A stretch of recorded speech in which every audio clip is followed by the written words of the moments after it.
평화의 집짓기 12가지 이야기 두 번째 이야기 크리스마스에 일어난 두 가지 기적. 전 세계의 사람들은 성탄절에는 2000년 전에 태어난 예수님의 탄생을 기념한다. 예수님을 구세주로 믿는 사람은 천주교 미사나 개신교 예배에 참석하고 신자가 아니어도 거리에서 울려 퍼지는 크리스마스 캐롤을 들으면서 크리스마스 축제를 즐긴다. 참혹한 전쟁 중에 크리스마스는 사람들에게 어떤 의미가 있을까? 전쟁터는 상대를 이기기 위해 서로 죽이고 죽는 곳이다. 이러한 전쟁터에서 크리스마스 날 벌어진 두 가지 기적은 우리 인간의 본성을 되돌아보게 한다. 사라예보를 방문한 오스트리아 황태자 부부가 세르비아 민족주의자에게 암살당하면서 시작된 세계 1차 대전으로 수백만 명의 병사들이 전선으로 향하였고 그중 약 100만 명의 전사가 1914년 크리스마스까지 사망하였다. 그러나 바로 1914년 크리스마스에 전장에서 새로운 하늘, 새로운 땅이 열렸다. 1914년 크리스마스 이브의 밤은 맑고 추웠으며 달빛은 환하게 영국군과 독일군의 참호 가운데를 비추었다. 영국의 최고 사령부는 적군이 크리스마스나 새해에 공격을 할 수 있으니 특별 경계를 하라고 전선에 메시지를 보냈다. 그날 저녁 7시에서 8시경 영국군은 반대편 참호에 불빛이 하나씩 깜빡이는 것을 보고 있었다. 손전등과 횃불, 그리고 크리스마스 트리, 그리고 고요한 밤 거룩한 밤 캐럴이 건너편 독일군의 참호에서 울려 퍼지고 있었다. 영국군은 이에 뒤질세라 저 들밖에 한밤중에로 화답하면서 한참 동안 크리스마스 캐롤을 주고받다가 마침내 참 반가운 성도여를 합창하였다. 이튿날 가장 용감한 병사들이 참호에서 걸어나가 철조망을 지나 적군과 악수를 하고 남아있던 사람들을 손짓하여 불렀다. 그리고 축구 관중처럼 몰려들어 선물들을 교환하였다.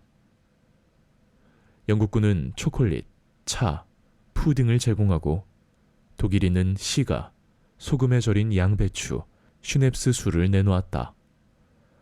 그들은 친구들의 모임에 온 것처럼 서로 농담을 하면서 단체 사진을 찍고 축구 경기를 2차례나 벌였다. 영국인들은 그동안 고향에서 신문의 선전과 가짜 뉴스를 통해 독일인들은 총검으로 유아들을 찔러 죽이고 신부들을 교회 종에 매달고 다니는 야만족으로 알고 있었다. 독일인들 역시 영국에 대한 증오의 찬가를 암기하며 영국인들은 신앙심이 없어 심지어 크리스마스도 축하하지 않는다고 알고 있었다. 그런데 축구와 크리스마스로 불구대천의 적인 영국인과 독일인이 잠시 친구로 뭉친 것을 믿기지 않아 했다. 독일인이든 영국인이든 그저 평범한 사람들일 뿐이고 크리스마스는 함께 기뻐하며 축하한다는 것을 서로 알게 된 것은 전쟁터 참호 옆 크리스마스 날이었다. 오늘날 세계 각국에는 적에 대하여 가짜뉴스, 비난과 혐오가 극에 달하여 마치 나와는 다른 인간으로 생각하는 경향이 확대되었다. 극우와 극좌뿐 아니라 보수와 진보의 싸움도 가끔 이러한 모양새를 가지고 와 신문 방송뿐 아니라 블로그와 트위터 등 소셜미디어를 통해 온갖 거짓말과 악성 루머를 퍼뜨리며 확대 재생산을 함으로써 그 영향력은 상상할 수 없을 정도로 커지고 있다. 인간은 국적이나 종교, 피부, 빈부에 상관없이 기뻐하고 슬퍼하며 동정을 느끼고 분노를 하는 같은 사람일 뿐이다. 타고난 환경이나 교육 등으로 달라질 수 있으나 공통 분모가 너무나 많은 본성을 공유하고 있다. 두 번째 크리스마스의 기적은 한국전쟁 당시 유엔군이 북진하다가 중공군의 반격으로 후퇴하면서 민간인 10여만 명을 흥남부두를 통해 구출한 사건이다. 1950년 6월 25일 한국전쟁이 발생하면서 남한의 저항이 완전히 무너지자 미국의 국무장관 딘 에치스는 6월 26일 오후 홀로 미국 공군과 해군을 한국전쟁에 투입하는 중요한 결정을 입안하고 그날 저녁 백악관은 승인하였다. 초기에 북한군은 대구, 부산, 포항을 제외한 남한 지역을 다 점령하였지만 인천 상륙작전의 성공으로 전세가 역전되었다. 한국군과 유엔군은 38선을 넘어 북진하여 압록강 유역까지 진출했다. 하지만 이는 북한과 중국의 작전에 말려든 것임을 후에 깨닫게 되었다.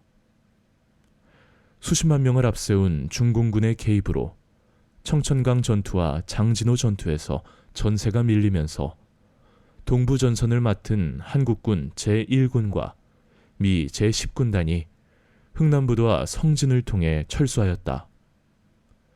이런 혼란 속에서 병력의 반 이상을 잃게 되었으며 수십만 명의 피난민들이 유엔군과 미군의 갑작스런 후퇴에 따라 남쪽으로 가다가 유엔군이 철수하는 흥남부두로 몰려들기 시작하였다.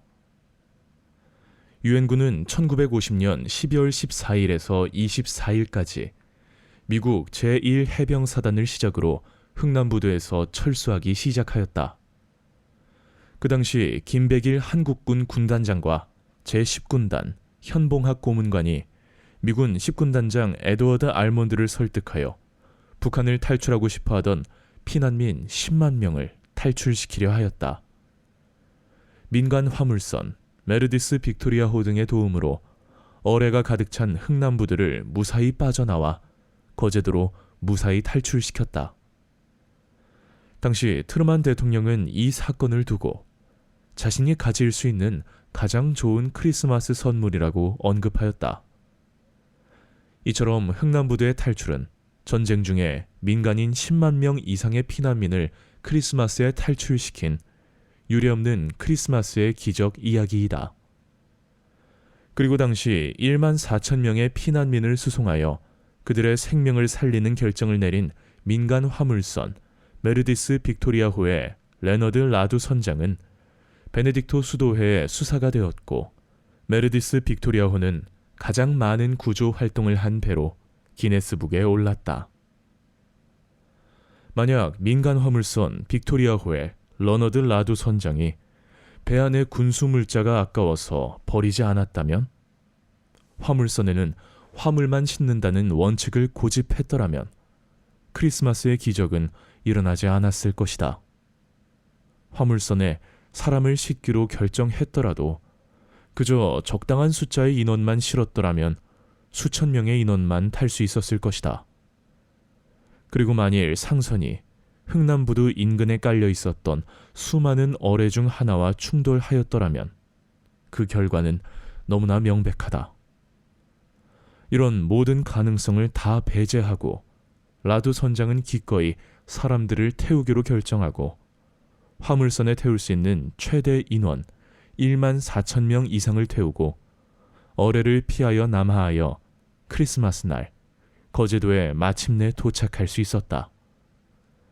그리고 그 배 속에서 5명의 새로운 생명이 탄생하였다.